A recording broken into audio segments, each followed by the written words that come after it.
Good morning, everybody. Welcome to another episode of Hawk Blogger Mornings. This is Brian Nemhauser. You can find me on Twitter and Instagram at Hawk Blogger.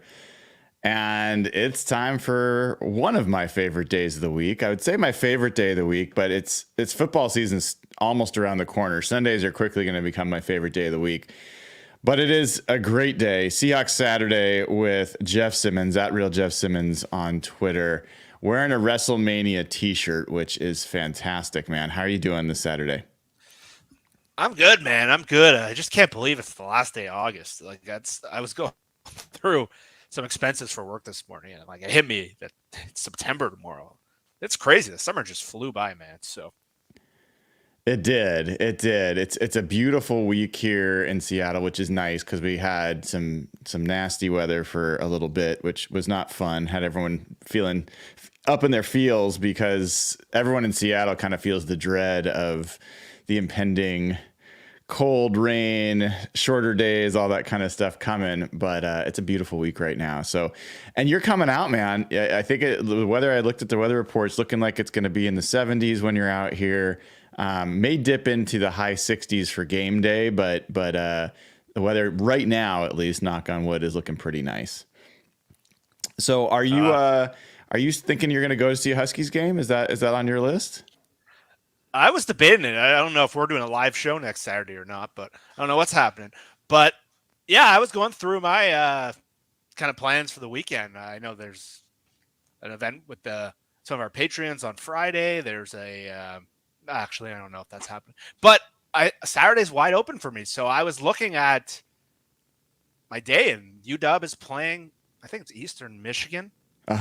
So I've never been to Husky Stadium. Never been to a UW game, and it's a cool experience. I mean, I definitely, the first time I went to a Huskies game was back right around their national championship era, Don James era, and I think they were playing San Jose State, and it was, my dad, we got like a brunch somewhere, and then we took a little boat ride to the stadium and watched the Huskies just absolutely dismantle Steve Entman and that whole crew, just dismantle San Jose State. It was fun. It was a fun experience. And then we went to see the Seahawks play at the Kingdom the next day. So it's a good way to have a football weekend for sure.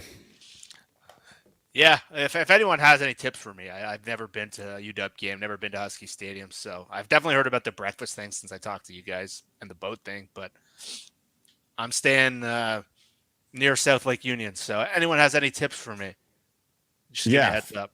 Hit Jeff up at Real Jeff Simmons with any notes or thoughts there. I do want to make sure folks take advantage of this while we've got it. FTNFantasy.com is who sponsors this show and brings it to all of you. And if you use promo code HAWKS, you get access to a 15% discount off of the subscription. And this is a great deal. This is the only place you can get DVOA data. If you sign up for Fantasy Football Plus or greater, that gets you Stats Hub, that gets you all the DVOA data. And we're going to talk about this a little bit later because I want to talk a little bit about the Broncos. But with 15% off, it's less than $8 a month. It's a great deal, and I highly recommend it. I am a subscriber, and I look at it every single day. I learn something new every day, so highly recommend it. And it's also a great place if you are into fantasy football or into betting. Those are things I'm not particularly into, but I still find this a really useful subscription to have, and wanted to give you guys a great deal on it. So take advantage. Jeff, I'm curious. When you kind of look through the week that has been, what are the things that have kind of grabbed your attention? From the Seahawks perspective or kind of nationally? Whatever kind of jumped to the top of your mind. I thought with the Seahawks, with the roster, nothing. I was just struck by how people react. I forget maybe that I'm just like a little more calm and patient. But I was struck, and maybe it was the football season, that the way people react to things. I kind of like the offseason has been pretty chill from our standpoint, but like the reaction to the Jamie Sheriff thing kind of took me a little bit of a tail. And I saw some people like criticizing like the roster construction skills of John Schneider, and then freaking out that Michael Barrett wasn't on the roster, Mm-hmm. even though he's a 7th-round pick that cleared waivers. The other day, there was a freak out over. I was talking about one of the things I do before the year is I know a lot of people who have now risen up in the NFL in personnel. I don't know a lot of coaches, so a lot of my sources are personnel. And I was talking to some of them about the Seahawks, and they're like, "Well, one guy like we can see is being going to be better is JSN," and we've had this conversation 20 times again. And I tweeted out that basically consensus of everyone I talked to, these are high level guys. So you can argue with me all you want. And there were people like me and Griff got into a debate, and like I really like Griff, so I have no problem debating with Griff. Like we're buddies. At the end of the day, we're just having a respectful disagreement. But there were some guys that like came at me and like was like, I don't know what the hell is wrong with Jeff Simmons. I'm not saying my opinion. I'm saying opinions that was a consensus take. And then I see some guys like ripping on like the Hawk Blogger crew, combining with like the Rob Staten crew, and I was like, guys, these are like assistant GMs saying this stuff. Like, you can disagree with me all you want, but this was a consensus. So I was struck this week just by like the panic, the overreaction to a lot of the stuff that I thought was kind of nonsensical. Yeah.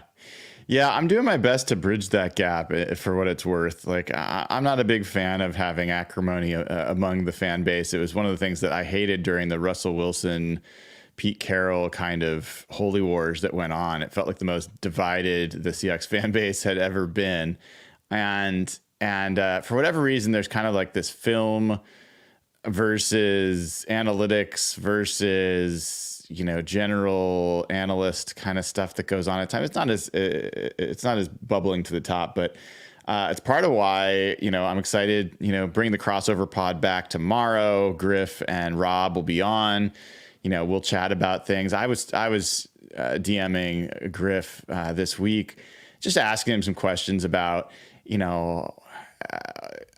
I'll keep it private, but I'll just say, like, I think that there's a lot of perceptions out there about different folks, and I don't know that it's constructive. But main point was the JSN thing. Without getting all the way back into that, you don't have to go much farther than JSN.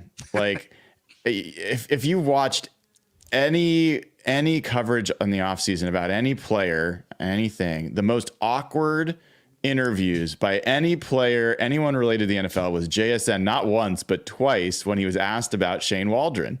And he couldn't bring himself to like say anything. Like, he had trouble saying a word because he so clearly was not a fan of how he was used last year. And, people can disagree as much as they want, but, I think we're going to see a much different JSN this year. And I don't think it's going to be, he's just going to look like the JSN after he healed up the last half of the year. Last year, I think he's going to look considerably different and be considered. I mean, the guy I don't think ever had 70 yards in a game last year. I think it's going to be a big difference. And I don't know why that has to be acrimonious. I think that's just be something that everybody celebrates. And I don't know why there's as much need to defend Shane Waldron, but that's just me. That one perplexed me. That one perplexed me. Just talking to people I know around the league, it's like I'm trying to take my opinion out of this. I like to ask questions. Yeah. And everyone said the same thing. They're like, yeah. And then Griff is like, he looked the exact same in terms of usage as Cooper Kupp and Amon-Ra St. Brown and how the slot receivers, and I'm just like, we must be watching a totally different team. So I know data sometimes can tell you things that your eyes can't see, but that one just perplexed me. And then, well, I don't care to keep revisiting this. This is something we should all celebrate now. Yeah. Well, while we were talking, we got a new member, Bert Rosevere. Hopefully I'm pronouncing that right. Welcome to the crew, Bert. It's great to have you, and thanks for joining up. Folks, we're growing a lot of new members. If you've been gifted a membership, consider paying that forward, gifting it to somebody else. We're also trying to get to 12,000 subscribers before the first week of the season. We're at like 11 point almost 7. So we need about 300 people to subscribe to the channel to hit that lucky 12. We need to get to 12 before the season starts. So if you can help us out there, we greatly appreciate it. If you haven't already, give the show a like as well. Let's talk about the Jamie Sheriff thing just for a second, because I know that, obviously I'm a huge fan. I think I was the first person in the media to even talk to the guy. And when I was doing my live coverage of the Chargers preseason game, I was like, who is this guy? Like, I need to figure out how to pronounce his last name. And he was great. I think he was legitimately good. Everything my eyes saw in practice and in games are that this guy was significantly more productive in the pros than he was in college. And I was like, what is going on? And with all that, I would have liked to seen them keep him, period. Like, I would have preferred that. I would have preferred that to keeping 3 centers. I would have preferred that to some of the other things that they did. At the same time, I trust their eval, especially Mike McDonald, Leslie Frazier, Adam Dirty. Like, there's a lot of layers of people that know what they're doing. And I think they had to know he was going to get claimed. I mean, they couldn't have made that and had that much publicity about this guy without knowing that was a real risk. So they did that eyes open. And he went first. I mean, I don't know if he's the first person that Carolina claimed, but Carolina had the first overall, position for claims, and that's where he went. So he wasn't going to last anywhere close to all the way through waivers. And I do think that might be a move that they regret. I mean, it has happened in the past. Michael Bennett back in the day, was cut and ended up being great for Tampa Bay before he eventually came back here. So I have some questions about it. But I'm also sitting there looking at, like, well, they signed Uchenna Nwosu. Looks like he's going to miss IR, according to John Schneider. They signed Tyus Bowser just yesterday, the practice squad. And this is a guy that had 7 sacks for, Mike McDonald just a couple years ago, knows the system. They've got Travis Gibson, who they traded for, who's been in NFL games. And you've got NFL film, and you know how it's not like the cupboard's bare there and they have no other options. I don't think Jamie Sheriff was ready to play. And so I think them holding a roster spot for him would have been surprising. But they did do that for Mike Jarrell and for Satoa Lamea. So it's not like they aren't just keeping guys that aren't really ready on the roster. So I don't know. It was interesting, but I'm past it. Like, I'll be cheering for the guy. I hope he blows up. I hope he's great. And I will wish it was in Seattle, but I'm not going to worry about it. And yeah, so like, all things being equal, would I rather have Jamie Sheriff have made the team than Stone Forsythe? Yeah, no doubt in my mind. I would have liked I thought Jamie Sheriff did what I saw enough to make the team. But the one thing that personnel people and coaches, they never see things eye to eye on this kind of thing, because the coaches want guys who are ready and they show more now. The personnel people tend to have more of the big picture view. Their evaluation likely was that he wasn't ready to play against first stringers.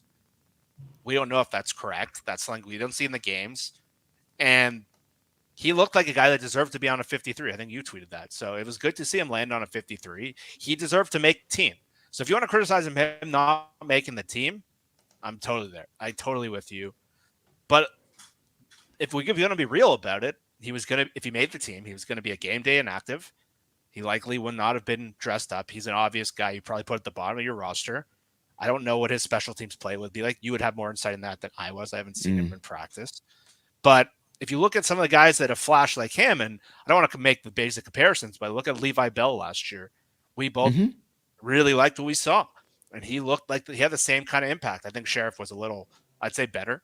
But Nick Reed is the one everyone remembers from like the Michael Bennett year. Same thing.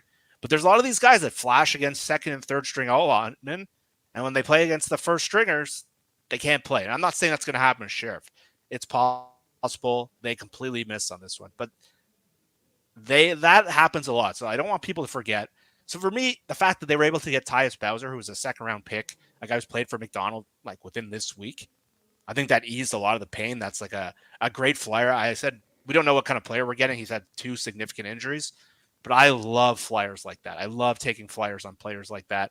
That's exactly what you should be using your practice squad for. Develop young players, take flyers. And the fact that they were able to get him, I think Gibson was more of the replacement for Darrell Taylor. And you can criticize whether that made sense, but again, they couldn't anticipate Nwosu would get hurt like that night.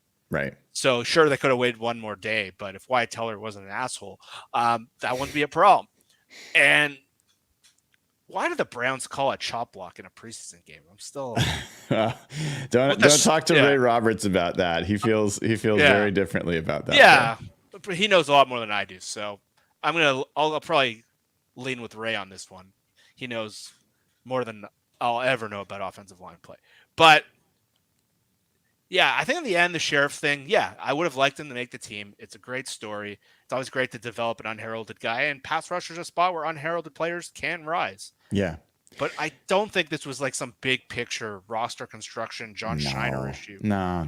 This was a calculated risk that they failed on. You can't at one side give them credit for being the only team to bring this guy out of delivering beer and bring him on the roster and discover him, and then at the same time say that they don't know what they're doing. Like, they knew exactly what they're doing. And look, part of the story here, and the bigger part of the news in my mind, is Uchenna Nwosu didn't go on IR this week. And they didn't. And John Schneider says they don't think he's going to go on IR, and they didn't rule out that he could be ready week 1. I mean, I don't think they think it's likely, but that's the bigger news. That was something that really surprised me. I thought it was also bigger news that they kept Mike Jarrell and Satawa Lamea, and that they waived McClendon Curtis and Raekwon O'Neal. That was bold.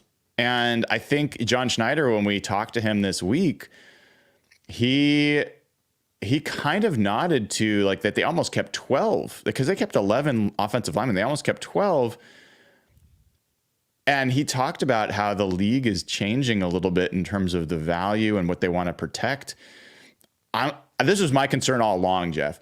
If they had cut Mike Jarrell and they lost Mike Jarrell to waivers, I would have been livid, because I think this guy has starting potential down the road. I think he's a developmental player, but I really like his overall athleticism and what he can do. And I was sure that they were going to cut him and keep Curtis and O'Neal. They didn't. And so, like, you got to acknowledge where they took chances and where they didn't. And it might just be positional priority. It might be what they and their position coaches thought of those players. And I'm telling you, when I see Scott Huff and Brendan Nugent coaching the offensive line, and the looks on their face, the way that they talk to and about Jarrell and Laumea, I think they think they've got two guys there that they really are going to be able to develop over time. And yeah, offensive line, we've talked about this on ends, the decade-long issue with this whole organization, and developing offensive linemen internally in the draft. And they have not brought a lot of offensive linemen even to second contracts. So having depth and the kind of how much they've had to rely on later round picks and things like that. The fact that if they can start really developing good players and not letting them go, we talked about pass rushers. They were able to get Tyus Bowser off waivers or off free agency within a day. And pass rusher is a premium position, but there's a lot more of them out there. You can't go on waivers right now and find a lot of offensive tackles that would excite you. Mm-hmm. If teams have them, they don't trade them very often unless it's a contract thing. You don't see guys, and even like mid-level guys, when they hit free agency, they get paid a lot of money. So when you have offensive linemen that you think are developing, you think are good, and you think there might be something there, yeah, I would have been furious if some of those guys got let go. I haven't seen much from Lamea yet. He was a guy I actually liked that draft pick, but I think that was really encouraging. He made the team. So, and Jarrell's a guy I know you've been really high on him, and I've liked what I've seen in preseason games. But yeah, like my reaction if he got put on waivers and he got claimed, I would have been a lot more upset than if Jamie Sheriff did. And it's mostly because of just how rare I think like a big right tackle can be. Yeah. Well, so a couple more on the waiver stuff. This is why you and I are crazy. I did a little quick article on hawkblogger.com about the trends on the waiver wire, which teams actually had the most players claimed, which teams claimed the most players, and what positions got claimed the most often. And I mean, Carolina, they claimed 7 guys ultimately, which is wild. I think I only had them for 6, but what I'm looking at now says 7. One of the guys they claimed, 4 of them were defensive backs, by the way, which was the most common position. Like, imagine like for one position group claiming 4 guys that your roster's in that position. But this guy, Shamar Bartholomew, Yeah. was a guy that the Seahawks reportedly were trying to get onto their roster as an undrafted free agent. He went to the Jets. The Jets then waived him, and then he gets picked up by the Panthers. So there's been interest in this guy already, like way more than Jamie Sheriff. And, Jets fans aren't thrilled that they lost this guy. But, the fact that defensive back was the number one position nabbed by other teams in waivers, I think there's some interesting storylines there. But one of the things that stands out to me is I think the Seahawks feel really good about their crew back there. And I don't see it as much in Nehemiah Pritchett, to be honest. Like, I'm a skeptic there. I think D. Williams is developmental. But, you go to Woolen, Witherspoon, Trey Brown. That's a pretty good crew in a league that seems like is really trying to find guys that can cover anybody. It's become a dearth around the league. There's a lot of good teams that don't have good defensive backs, and we've seen a lot more defensive backs get drafted higher in the draft. And a lot of people last year, like, you can't take a DB fifth overall. Mm-hmm. But now, all of a sudden, that's a position where having strength and cost and value with the market going up to like $20 million a year for these guys is a huge competitive advantage. And not only did Carolina claim 4 off waivers, they also traded for Michael Jackson. So they added 5 corners in the last week. So that's a spot. The fact that Seattle had DJ James kind of go through waivers as well, and he's kind of sitting out there still. It's a real good spot for Seattle. They have Pete Carroll was that specialty. They have Leslie Frazier now in the building, one of the better defensive back coaches in the league as well, and Carl Scott. So they've done really, really well. I think the more this season's going to come out, I think Tariq Woolen is really positioned for a good year. Mm-hmm. But the depth of the group was really, really strong. They still have options on practice squad, and they can still bring DJ James back if he probably wants to find a better spot with a clearer path to play, I'm guessing.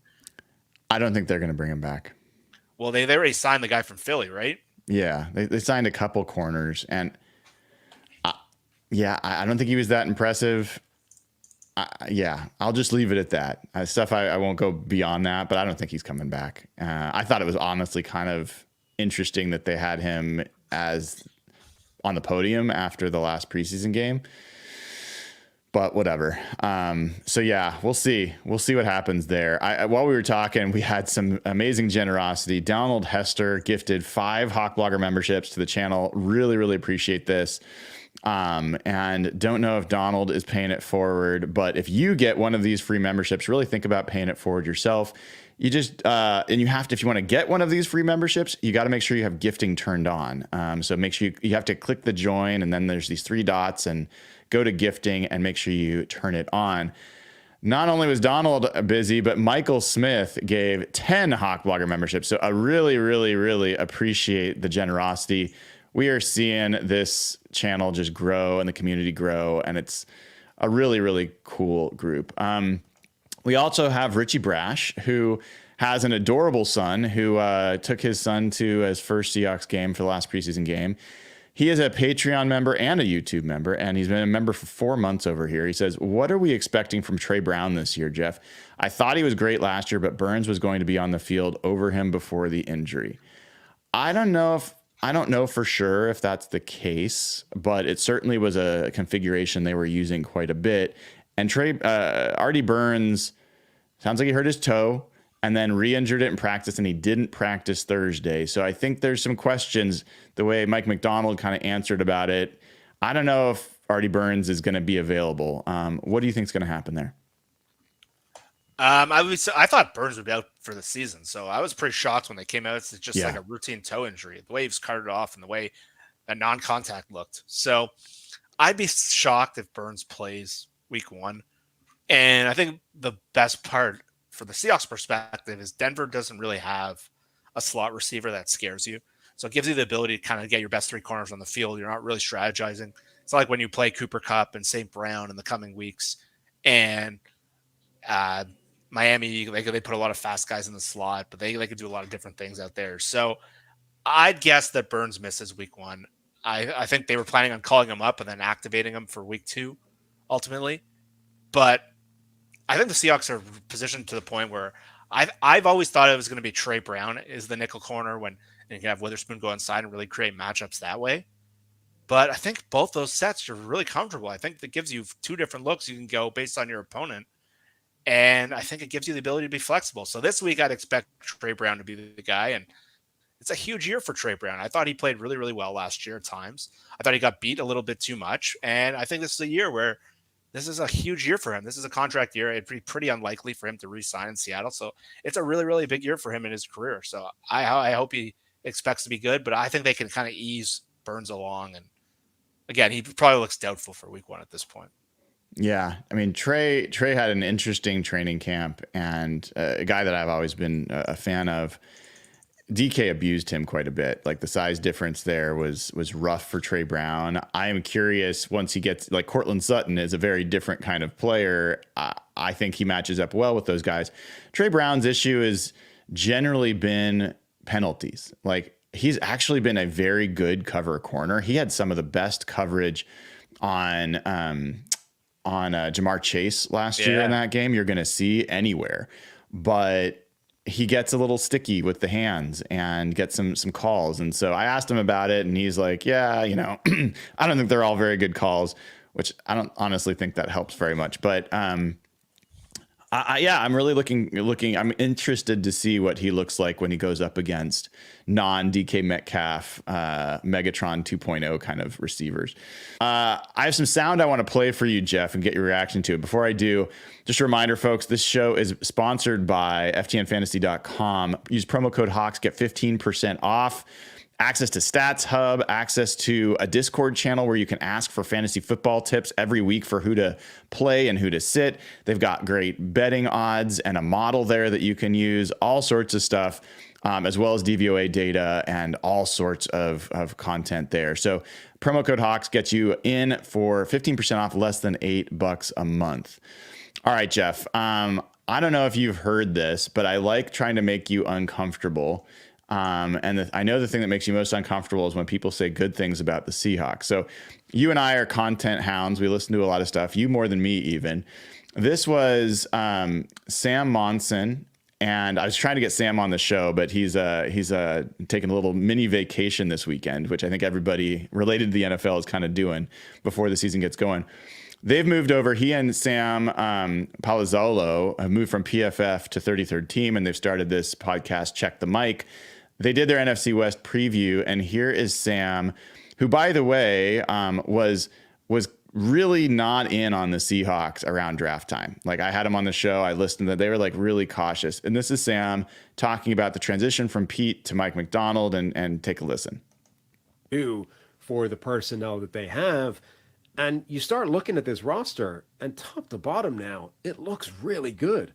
Like they're one of the teams where when you start pulling up the depth charts and you start going down the personnel, I'm surprising myself by just how good this team is top to bottom, and getting progressively more excited as we get towards the season of what the Seahawks could actually do this year.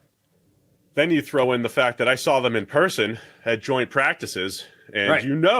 You got to overreact to what you saw in person. That defense was really good when I was watching. Red zone day, man, they were locked down in the red zone against the Titans in their joint practices.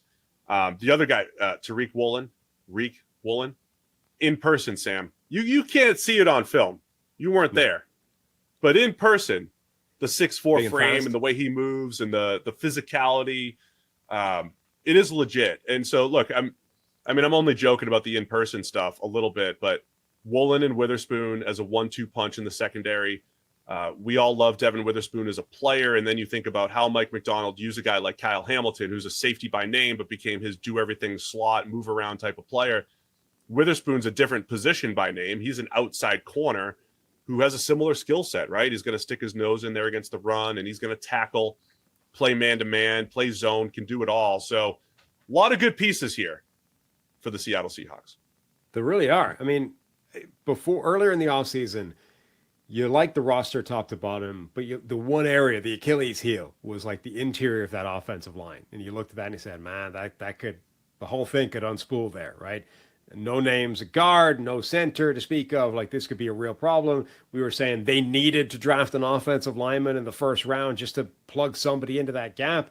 And yet that's not what the Seahawks do from a personnel standpoint. They don't think interior offensive linemen essentially are worth first round picks. And they had the patience. They went in a different direction, and they end up getting a guy in Christian Haynes much lower down the draft who could easily come in and start quickly. And then they come back later on in the sort of post-draft, free agent landscape and get Connor Williams. And okay, Connor Williams is coming off a torn ACL. We don't know if he's going to be 100%, but Connor Williams has been one of the better centers in the league in the last couple of years. So almost immediately, that offensive line starts to take on a completely different complexion, added to the talent that they have out wide, DK Metcalf, Jackson Smith and Jigba. Like, the talent is there for this group to be really good on both sides of the ball. They go on, Jeff, but I'll stop it there. I don't want to make you too uncomfortable. What are your thoughts about what you hear from Sam and Steve on that? It's a little scary that everyone's starting to think like us, and maybe I should be excited by that, but or maybe it's just like people's kind of just coming into taking everyone a little bit extra time to come to the conclusion that me and you have made kind of a while ago. But look, when I've evaluated this roster for a while now, I said for where they are kind of in that no man's land territory, they have a unique amount of good talent. Usually like the teams in this kind of range are kind of more like Washington or more like even what Buffalo's roster looks like. And if you take Josh Allen off Buffalo's roster, it's one of the worst rosters in the NFL. They don't have. And so I've been saying for a while, yeah, they don't have a lot of great proven players, but they have a unique amount of talent. And I think as people have started to study them, and you just see, I think I said on a prediction show the other day, there's just seems to be like, you can't find anyone who says a bad word about Mike McDonald in the league from the analyst perspective. But like, if I asked my buddies or you ask people like in your fantasy pool right now what they thought of the Seahawks, they'd be like, Geno Smith, they're kind of shit. They're mid. But all of like the guys who really do their homework and study these things have all come to almost the same conclusion. So it's not just us being homers or something. It's now Sheil Kapadia, these two guys, Nate Tice, if you heard him on his podcast this week at Yahoo Sports, almost had the exact word for word take as what those guys said. He was like, I wasn't kind of in on them. I liked their roster. And then I looked at their draft and then they got Byron Murphy. The whole thing kind of just clicked. And it was like, holy shit, these guys are good. It's like they don't have a weakness except for the interior offensive line. And if Connor Williams is good, that might have a huge domino effect on the rest of the roster. So we don't know that. He's coming off an ACL. But yeah, everyone's almost come to the same conclusion. And Jordan Rodriguez was on the Greg Rosenthal podcast this week. They were doing their NFC West preview, and she was talking about, with Greg, how Jordan's really connected in the coaching community because of all the stuff she's done with McVay and the podcast. And she was saying the coaches are all really excited about this, what McDonald can do with this roster. Like if he took over the Titans, for example, there wouldn't have been nearly the same kind of.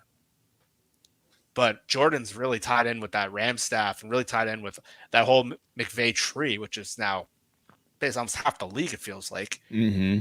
And they have the same take. So the more people you listen to, and it's not just like the loud, hot Seahawk fanny, like Mina is almost scared to dip her toe in, it seems. Uh-huh. Yeah. She's almost trying to be cautious, but everyone else, like in that circle, the Nate Tice, the former PFF guys, like some of the smarter football minds, the guy I kind of look at and say, am I missing something? They've all come to almost like a consensus. And it's stuff that me and you have been talking about for months now. So it's obviously nervous. I'd rather them kind of fly under the radar. That's how I just prefer. But I don't think we're all just grasping at straws here. There's a reason that these guys and Nate Tice, who are coming at this from totally different perspective, have come to the exact same conclusions. It's pretty remarkable. Yeah, it is. I think it's exactly how I like it because, you know, they see it, but they're like, they can't quite commit to it. Even Sam ended up picking the Seahawks to finish third in the division after all that talk. And by the way, he picked Arizona to finish second. And there's a lot of concern about the Rams. Speaking of the Nate Tice podcast, they were talking a lot about the injury situation, that, that offense is as good as it could be. You've got guys that have injury concerns. Obviously, there's always the Stafford concern. Puka Nacua has had injuries. He currently has got a little bit nicked up. Cooper Kupp's had injuries. Jonah Jackson, the offensive lineman they signed, the bunch of their offensive line's been already hurt. And they're like, on one hand, this team looks like it could be really good. On the other hand, it looks like all the things that could be happening are starting to happen. And maybe that's the better thing to just expect, that they're going to be injured and not their best. And also, I don't know if you saw this, Jeff. I thought this was interesting. I didn't go further into it, but it sounds like Steve Avila, who was their second round pick last year, who they moved from guard to center, and then they signed Jonah Jackson as their big free agent guy to be right guard, that they're moving Avila back to guard and they're going to ask Jackson to play center this late. I was like, whoa, that's a flag. If things are going well, you don't make that move, right? Correct. And I did some reading on it. I didn't dive as much as I would have liked to in it, but since Jonah Jackson's been out, it seems like that their line just hasn't looked very good. And I'm guessing that Avila wasn't too good at center, and they're like, why are we taking our best left guard out of his position? So then I think Jordan wrote that they started talking to Jonah Jackson while he was injured about what he feels about to play center. And that's not what he's done.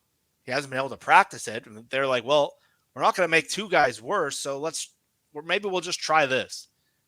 And it almost seems like they're just throwing shit at the wall and hoping something sticks. And you have to see how a position change, a week before the season, and then the whole offseason of practice. They've had some weird shit going on. I don't know if you saw, their assistant special teams coach got let go this week. Yeah, they're trying to pump it up. Oh, we just want a guy to have more multiple roles. That's bullshit. And all of a sudden, Ernest Jones gets traded, and Troy Reader is now the green dot guy going to play in the middle of the field. There's a lot of concerns about that defense, and we worry about the Seahawks defense starting slow. Now you take Ernest Jones off that team. I know they're going to be probably playing a lot more safeties in the middle of the field. Their talent level is just, and they have a new coach who's never been a DC before. Mm-hmm. There's a lot of questions there, and I was bullish on the Rams. I thought their offseason was as good as any team. Yeah. But as we get closer to the year, maybe I'm starting to doubt myself here. Yeah, it's hard to bet against that team, given they were so much better last year than I expected them to be. Big part of that was Matt Stafford was so much it was really legitimately one of his best seasons of his career. He was so good last year, and if he's going to be operating at that level, they're going to be good. Period. It doesn't matter who's in front of them; they'll figure it out. But the defense was also, mediocre. It wasn't the worst defense. It wasn't like the Cardinals' 32nd ranked defense. And I like Jared Verse, that. I'm not as big on Braden Fisk, but I like Bobby Brown, their young nose tackle. Obviously Kobe Turner and Byron Young. And then Ernest Jones, I was a big fan of that guy. And something's off there. Something is off there. McVay was pretty testy about answering questions about that move after it was made. They don't have depth to step into that spot. So, there was actually Aaron Donald told Ernest Jones, this defense is yours now, when he retired. And, and now Ernest Jones is gone. So it's just, something's not quite right there. But yeah, I find it, I don't mind it. But I am very curious about how the Rams will look to start the year. And I guess Alaric Jackson, their left tackle, is going to be, he's suspended for the first 2 games. Remember off the top who the Rams start? I'm going to pull it up real quick. They start with the Lions at Detroit, and then they go at Arizona. Mm-hmm. I would assume that they're going to lose in Detroit, but they could definitely win. But assume they're going to lose. That's a Monday night game or Sunday night game. Excuse me, Sunday night game. Sunday night game. And then Arizona the next week. If Arizona's good, if they lose that game and then they get Alaric Jackson back, and let's say that somehow they're 0-2, Jeff, then they're home against the 49ers in week 3. Like, it is not crazy that they could start 0-3 this season. And then they travel to the Bears for week 4, and then they're home against the Packers. So their first 5 games, and then they get a bye week, but their first 5 games, it's not exactly a simple path. Yeah, I had not looked at their schedule until right now, until you brought it up. And if they're a little in disarray up front and they're a little disarray, like, they don't have Aaron Donald this year. Like, I think it was someone that said, like, it won't be that big of a deal. Like, I do not agree.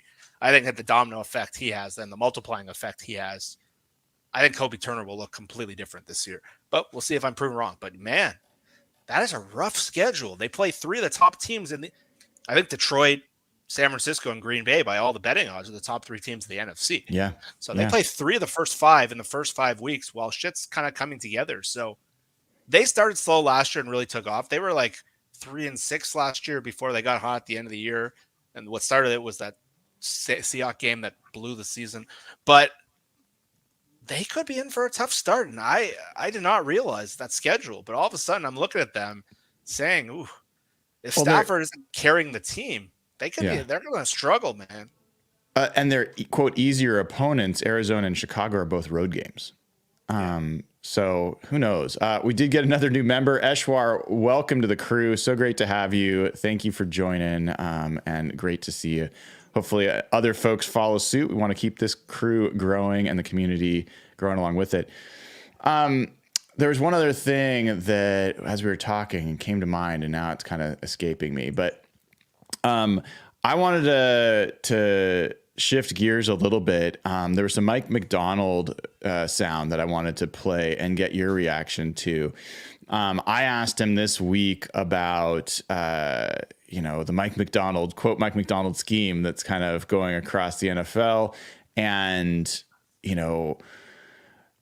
but there's only one Mike McDonald play caller. So what's the relative value of play calling versus scheme? He gave an interesting answer. He didn't really answer the question directly, but I'm curious what your thoughts about this answer were. Yeah, I think the X's and O's, man, they're overrated. It's about how you play. It's about how the 11 people on the field can work, as one. There's only so many things you can do with 11 guys out there. There's only so many DBs you can put on the field. There's only so many people who can line of scrimmage. There's only so many coverage structures. So we're not reinventing anything new. I mean, you'll watch people that watch our tape. They're not. We didn't reinvent defense. It's just it's a style of play that hopefully that we can recreate here, and that's our plan. What do you think about that answer, Jeff? I think he was trying to be a little modest, but I think he's saying kind of the essence of him. What McDonald does so well is not X's and O's strategy. It's the way everyone is connected. And someone was talking about this a few years ago. It's if the more X's and O's teams would be like if they were a big blitz team and they were really like attacking you. And a lot of the offensive guys are X's and O's, and the way they just look, the way they just do package all their looks. But what McDonald's system is all about is the interconnection of the players and communication. It's why it's taken 2 years for a lot of his spots for it to grow. But what he did so well last year, it was they caused the most pressure in the league by blitzing, I think, one of the least amount. It's because they send 4-man rushes from different spots, but you don't know which 4 are coming, and there's different looks. And it's not X's and O's as much as it's more just deception. So what he does so well is just using his players' skill sets, and which is why we've talked about player utilization with him. I don't think he did any X's and O's to put Clowney in the best position to succeed. I think it's how he teaches his system. That's what Jordan Rodriguez was talking about. His level of what coaches really like about McDonald is he teaches really clearly and he communicates really clearly. And the way he teaches different positions and scheme is not about him designing X's and O's, kind of what Kyle Shanahan does. It's about him getting people to kind of play into that deception and play into the clarity. So I think that's the essence of what McDonald is. I know people want to call him like a scheme lord and the X's and O's guy, but the more you've dipped, like the more I've dove into him, and I think the more we've all learned about him and seeing how well the groups kind of work together in the preseason, I think the interconnectivity of the players and the communication of the guys, and having linebackers that can drop and having defensive linemen that can rush from different spots, that's all the essence of it. And I think it's just really maximizing players, teaching, and that's what he's done so well. And I think that's where we've seen it kind of, we saw it even a little with Pete Carroll, where people would try to be Pete Carroll and they'd leave and then they couldn't run his system. And Pete couldn't run his own system by the end. But I don't think he was throwing bullshit. What was your read on that? I actually loved the answer. I thought it was insightful in the sense that it was a genuine answer when he said, I think people overblow the X's and O's and that it's not some new invention. I think that a lot of coaches recognize that there's only so many puzzle pieces. There's only so many ways to use them.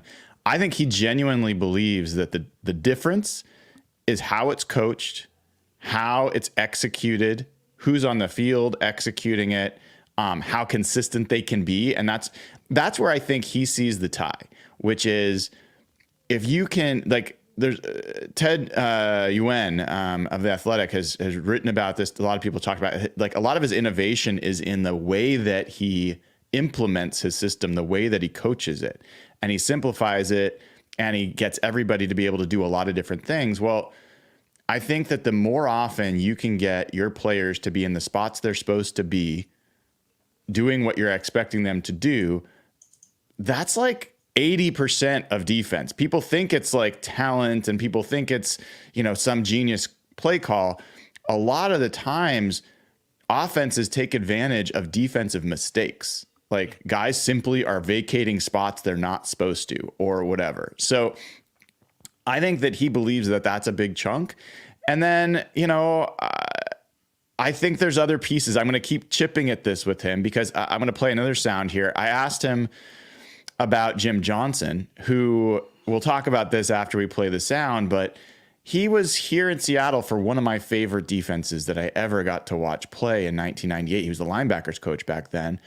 But I know that he's an influence on Mike McDonald, and you see it. You see it in the way that he brings people from everywhere. When I asked him about Jim Johnson, here's what he said. Well, I mean, you can connect the dots pretty easily going from him to Coach Harbaugh and then back to Baltimore. And a lot of our zone pressure schemes are rooted in Coach Johnson's schemes. And, he's probably, I don't want to start ranking zone blitz guys, but, his stuff has stood the test of time and done it at a high level, and just has so much respect. It's someone that you just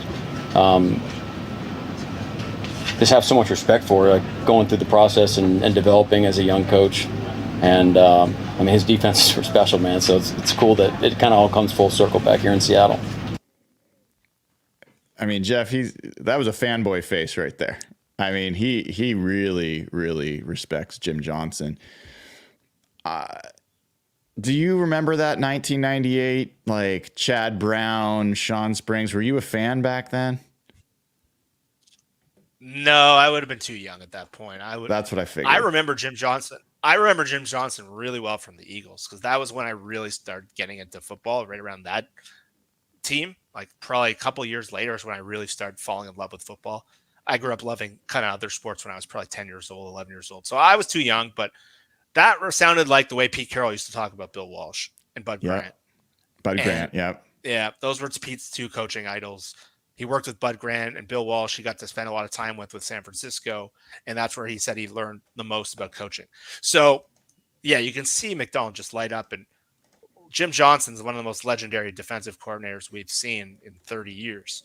And he's been out of the game for a while. He passed away. But, yeah, man, if that's who he's taken things from and that's who his kind of coaching idol is, I never kind of tied it to Harbaugh. Harbaugh came from Philadelphia as a special teams coach with Andy Reid. So did Leslie Frazier, oddly enough. And that's another tie to McDonald. So it's really, really cool if that's the guy he's kind of rooting everything in and not like the Wink Martindale kind of guy. Because Jim Johnson's as good of a defensive coordinator I've ever seen. Yeah. He was so fun. I mean, it's very fundamentally, it was tenuous because he sent so many guys, where I think Mike McDonald is a little more cautious and he sends 4, but he sends them from everywhere. I'll share just a couple things about that 98 defense. And Jim Johnson, again, he was not the DC, he was the linebackers coach, but they specifically allowed him to implement some of his zone blitz stuff that season. And that Seahawks team had 53 sacks, an 8.2% sack rate. They ranked second in the NFL in takeaways, second in the NFL in interceptions. And you had guys like, I'm going to look up here who had sacks. There's so many sacks across that team. You had 1, 2, 3, 4, 5, 6, 7, 8, 9, 10, 11 different players with sacks on that team. Michael Sinclair was the leader with 16.5, but Chad Brown, Phillip Daniels, Matt LaBounty had 6 sacks on that team. Darren Smith, the linebacker, as well, was a playmaker. Cortez, Sam Adams.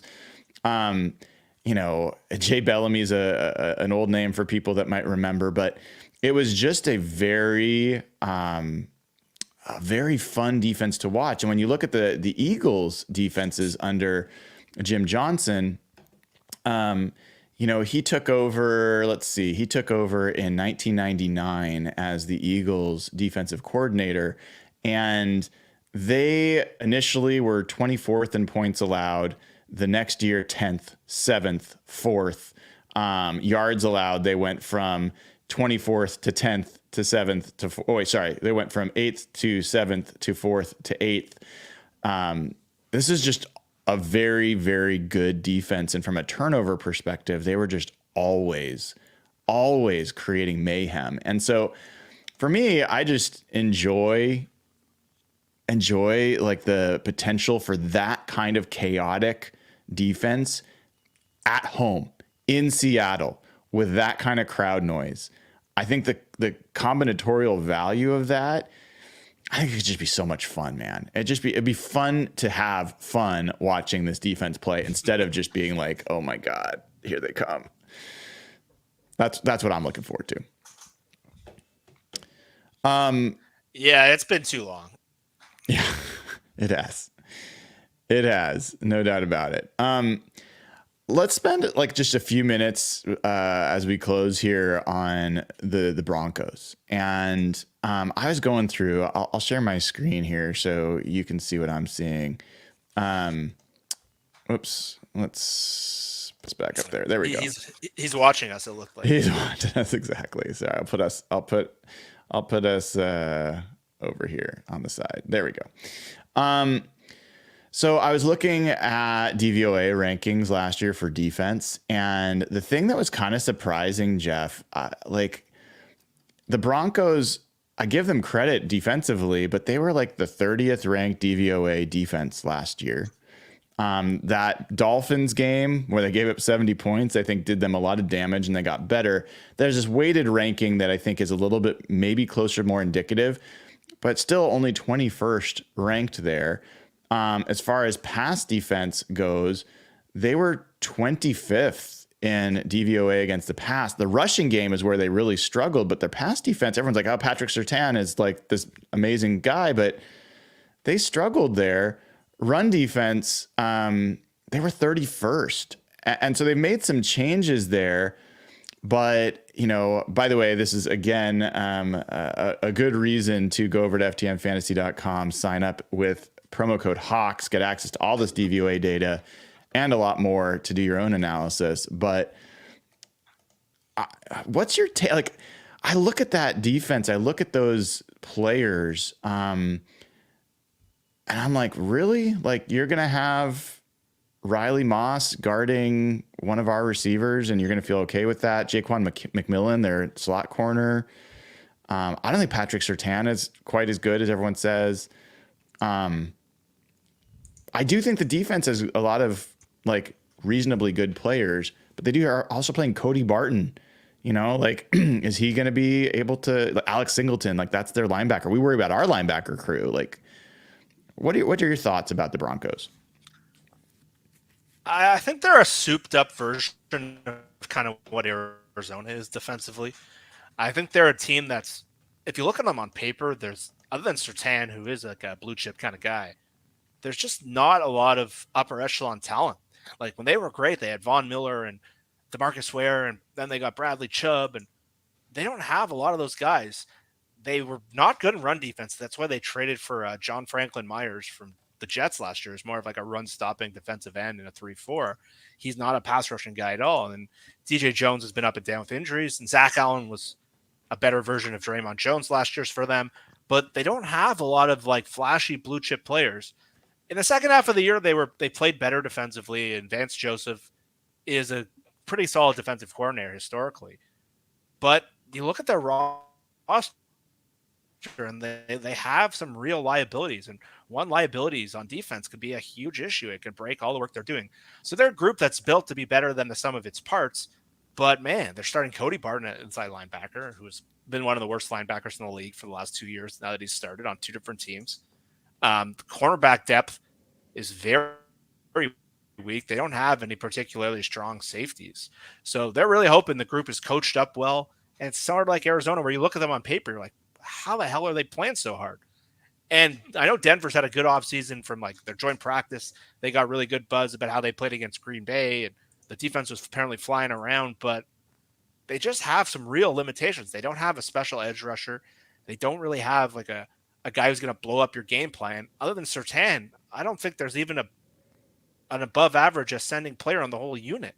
So there's some real spots to attack, like that second cornerback spot, their 2 safeties, their linebackers in the middle of the field. I don't know how. It's not like the offensive line should get blown up by this kind of team. There's not a lot of guys who are going to blow them up. The middle of the line is like a worse version of what the Seahawks have. The linebackers, same thing.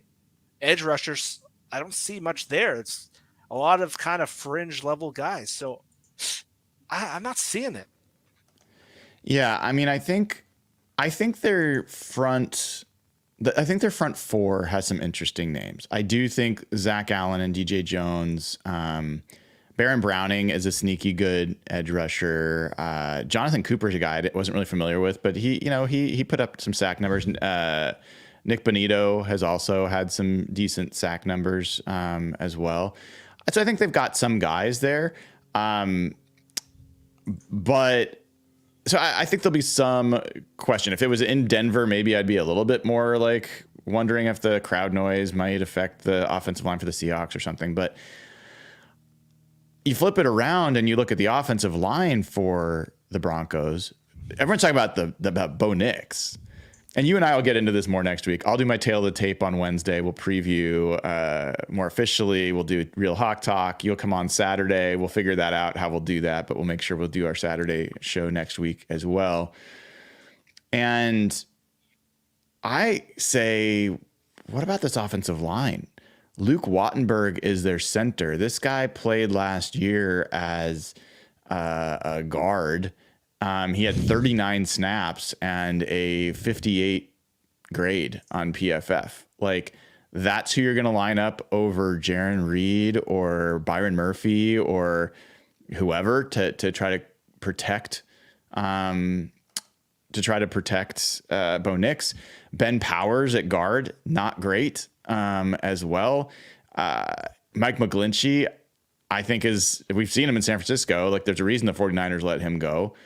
So I have questions about especially the interior of that line. And I think there's a real chance that group's going to have a lot of trouble dealing with the various zone blitzes that Mike McDonald's going to send at this crew with the talent that Mike McDonald has to utilize there. So, I mean, I loved the Seahawks against the Rams last year. I was like, this is a pretty certain we're going to win this game, and they didn't. Now, I happen to believe that the injuries that happened to both tackles played a large part in that, but I'm also willing to acknowledge that team was a lot better than I thought it was, period.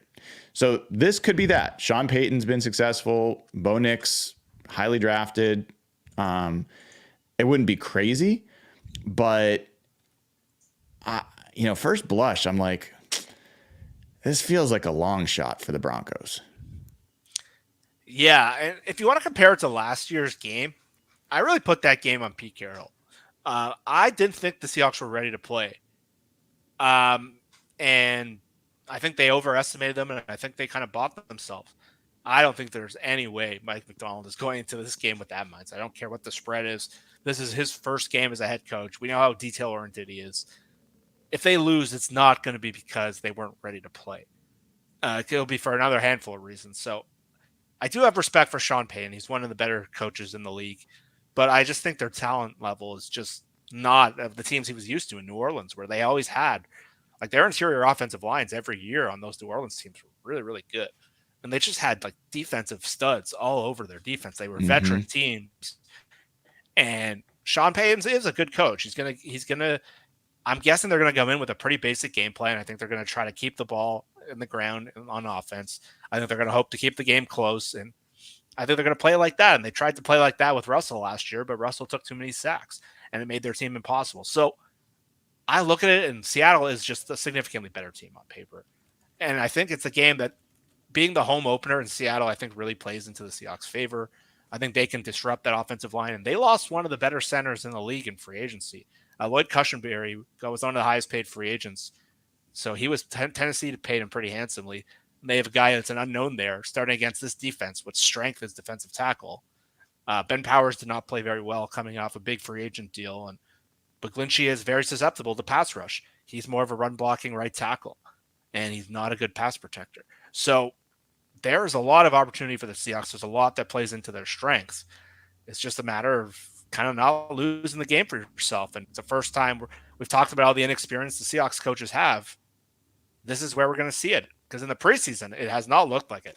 They've looked as buttoned up and as tightly, and their operation has looked as good as any team I've seen in the preseason. They have looked as concise and as tough as any team I've seen. So if they fall on their face, that might be the reason why. But everything I've seen, everything you've seen in practice, I don't see any reason why they would all of a sudden turn to a different team there.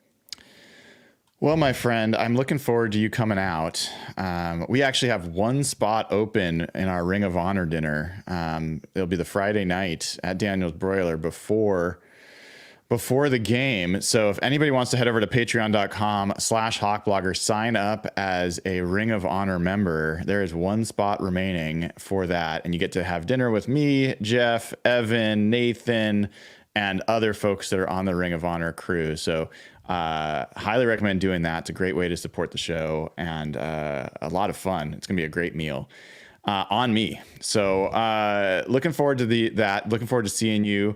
We'll figure out how to do this show in person one way or another next Saturday. And then we're going to hit the game, man. We're going to be there Sunday. We're going to do pregame downtown Seattle. We'll watch the 10 a.m. games. And I got to figure out how to do this show once the season starts on Sunday. That's going to be interesting. I have to do kind of a, I don't know, maybe I'll do pregame in my car, live stream on the way there. I don't know if that's illegal. Maybe I'll get pulled over for that. But man, we're really just days away from the actual NFL season really kind of getting underway. So looking forward to that. Everybody, if you haven't already, make sure you give the show a like and click subscribe. Make sure you follow Jeff Simmons at Real Jeff Simmons. Jeff, we will talk more later this week. Hopefully we'll do Real Hawk Talk Wednesday night, assuming that works for you. We'll get the crew back together for that, and then see you Friday. Yeah, man, I can't wait. So much going on next weekend. I can't wait for this game. And the Broncos fans have become one of the most arrogant fan bases. So anyone who wants to come say hi at the game, definitely come give us. We've seen a bunch of you over the years. It's been awesome for me coming to town. And yeah, after the game, I want to watch this Rams-Lions game somewhere. So if anyone wants to watch that game, hit me up. Like, I want to watch this game. I don't want to go to my hotel and sit there and sit by myself. I want to go watch this game somewhere downtown. So anyone wants to watch the game, feel free, give me a shout. I'll find a good spot to watch this game because I want to go and cheer against the Rams. Love it. Love it. All right, everybody. That's Jeff Simmons. Thank you, Jeff. Tomorrow on Hawk Blogger Mornings, 1 o'clock Pacific time. So Rob Staten and Griff Sturgeon will be with me to reconvene the crossover pod that everybody seems to love. We will preview the season together, so be sure to check that out tomorrow, 1 o'clock Pacific time. Monday morning, we will have some announcements to make, at least one, and hopefully 2 announcements to make. So keep an eye on the show Monday morning, Labor Day. Looking forward to kicking that off. Some stuff that I think will improve your experience overall through the season, and then I've got some great guests. So keep an eye on the channel for all of that. If you haven't already, please head over to Instagram at HawkBlogger and click follow. Just open up the app real quick, look up HawkBlogger, click follow. Would greatly appreciate it as we kind of try to grow that channel. Hopefully you guys are enjoying the shorts and reels that are getting created. A guy named Will has been creating those, and I think he's been doing a fantastic job. So really, really appreciate his work. And, I get a kick. I don't even know what's coming. So I see him show up and I'm like, whoa, that's kind of good. So really enjoying his addition. Hopefully you guys are enjoying that as well. All right, everybody, let's get the subscription count up to 12K if possible. If you know anybody that hasn't subscribed, make sure to send them to this channel and click subscribe. Would love and appreciate that. Everybody, have a wonderful, wonderful Labor Day weekend. If I don't see you till later, I will see you whenever you come back. It'll be great. And we are just around the bend from a real game prep week. So see y'all soon. This has been Brian Nemhauser. This has been Jeff Simmons. And this has been episode 160 straight days of HawkBlogger Mornings. Hopefully you guys have enjoyed it. I will see you all soon. Take care.